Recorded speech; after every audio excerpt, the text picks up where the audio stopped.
مان کەوتونەتە مانگرتنی نانخواردن لە زیندانە. ji bo vê yekê jî me jî li Başûrê Kurdistanê li serîda rêxistinê hizbê siyasî.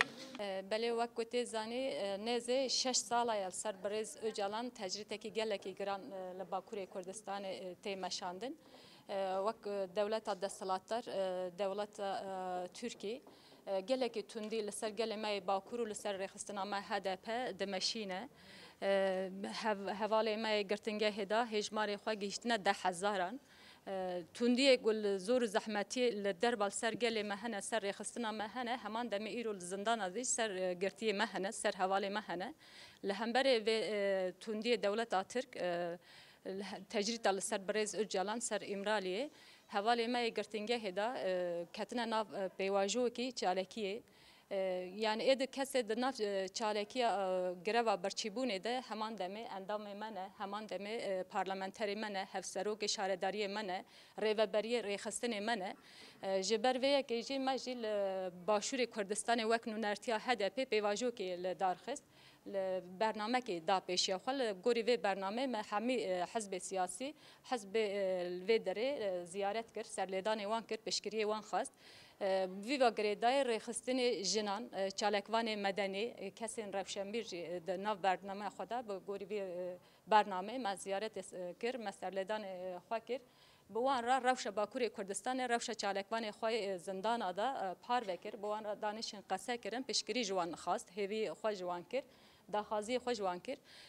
Îro jî yekîtiya jinan em hatin li bajarê Süleymaniyê me serlêdanê wan kir. Bi wan re jî rewşa zindana, rewşa girtiyê xwe, rewşa tecrîta li ser Birêz Öcalan û hevalê me yê li derbayê HDP'yê siyasetmedarê ku dibin zor û zextê dewleta Türk, dewleta desthilatdarê me behsê wan kir, piştgirî xwast.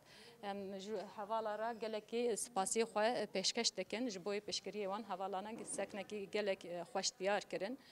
Piştgiriyê xwe ji me re diyar kirin. Ji ber vê yekê em cardin spasiyê xwe hevalê re diyar dikin. Serdanî Rekirawî Yekîtî Jinaniyan kir.